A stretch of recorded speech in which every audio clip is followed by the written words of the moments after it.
नमस्कार।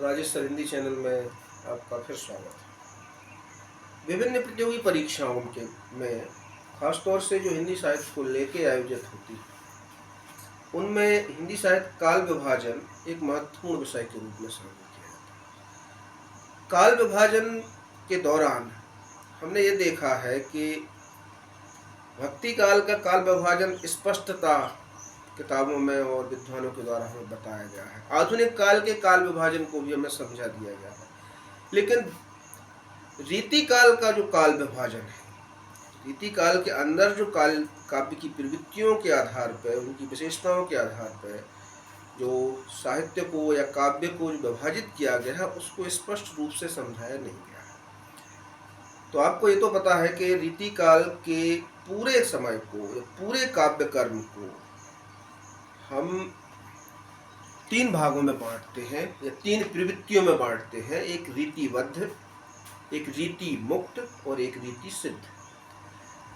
रीतिबद्ध वो काव्य धारा है जिसके कवि रीति का ज्ञान रखते थे और उसी ज्ञान के आधार पर, उसी बुनियाद पर कविता की रचना करते थे।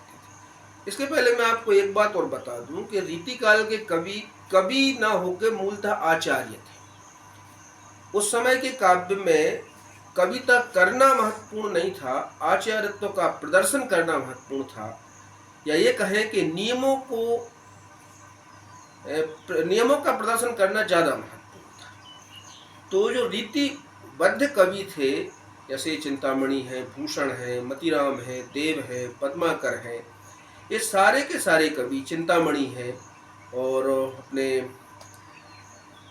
रामचंद्रिका के केशवदास है, ये सब कवि आचार्य थे। तो इनने नियमों को पढ़ा और उन्हीं नियमों के आधार पर, काव्य शास्त्र के आधार पर कविता को लिखा। दूसरी प्रवृत्ति थी रीति मुक्त। ये वो कवि थे, मैं नाम लेना चाहूँगा, जिसमें घनानंद थे, ठाकुर थे, बोधा थे, आलम थे। ये वो कवि हैं जिनको ना तो रीति का ज्ञान था और जो ना रीति के आधार पर कविता करते थे। आप समझ रहे हैं, ना उन्होंने काव्य शास्त्र पढ़ा और ना उनको काव्य शास्त्र की जरूरत महसूस हुई और बेहतरीन काव्य प्रस्तुत किया। तीसरे प्रकार के जो कवि रीति काल में थे, उनमें जो प्रमुख कवि हैं रीति सिद्ध कवि जिनको हम कहते हैं, उसमें जो प्रमुख नाम उभर के आया है वो है बिहारी। इसके अलावा सेनापति भी और भी बहुत से नाम हैं जो रीति सिद्ध कवि थे। अब आप समझें, रीति सिद्ध वो कवि हैं जिनको रीति का ज्ञान था, काव्य शास्त्र का अध्ययन किया, काव्य शास्त्र का ज्ञान प्राप्त किया, लेकिन अपने काव्य कर्म में, अपने कविता लेखन में उन्होंने रीति का या नियमों का पालन नहीं किया। आपको ये सूक्ष्मता समझ में आ गया होगा। एक बार फिर से, रीतिबद्ध वो हैं जो रीति जानते थे और उसी आधार पर कविता करते थे। रीति सिद्ध वो हैं जो रीति जानते थे और लेकिन कविता स्वतंत्र रूप से करते थे। और रीति मुक्त वो हैं जो ना रीति जानते थे और ना रीति पर उन्होंने कविता लिखी। धन्यवाद।